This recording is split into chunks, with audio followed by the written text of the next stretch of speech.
Kafka आणि बाहुली हरवलेल्या छोट्या मुलीची गोष्ट तुम्ही ऐकलीये का? नसेल तर आत्ता ऐका.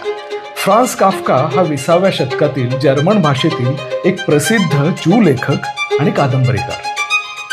एकदा बर्लिनमधील एका उद्यानातून चालत असताना काफकाला एक लहान मुलगी दिसली जी तिची आवडती बाहुली हरवल्यामुळं रडत होती. काफकानं त्या मुलीला शांत करण्याचा प्रयत्न केला आणि दोघांनी मिळून त्या लहानगीच्या बाहुलीचा शोधही घेतला, पण त्यांना काही ती मिळाली नाही. काफकाने त्या मुलीला दुसऱ्या दिवशी पुन्हा तिथे भेटायला बोलवलं.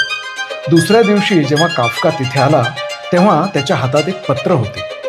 त्याने सांगितले की तो त्या मुलीच्या बाहुलीला भेटून आला. तिची बाहुली आता जग पाहण्यासाठी सहलीला गेली आहे, पण तिथून ती त्या मुलीसाठी दररोज एक पत्र पाठवणार आहे. त्याने सोबत आणलेल्या पत्रावर तेच लिहिले होते. त्या लहान मुलीचा काफकावर पूर्ण विश्वास होता. अशा प्रकारे काफका स्वतः एक एक पत्र लिहून रोज त्या मुलीला देऊ लागला, ज्यात त्या बाहुलीची प्रवास वर्णनं आणि साहसाच्या कथा असत. ही गोंडस पत्र त्या लहान मुलीला खूपच आवडली.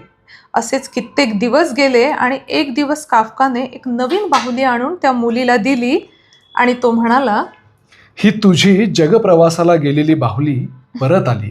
पण ही तर माझ्या बाहुलीसारखी अजिबात दिसत नाही, ती मुलगी म्हणाली. काफकाने तिला आणखी एक पत्र दिले, ज्यामध्ये बाहुलीने लिहिले होते, माझ्या जगप्रवासाने मला बदलून टाकलेलं आहे. हे वाचून त्या लहान मुलीने आनंदाने त्या नवीन बाहुलीला मिठी मारली आणि तिला घरी आणले.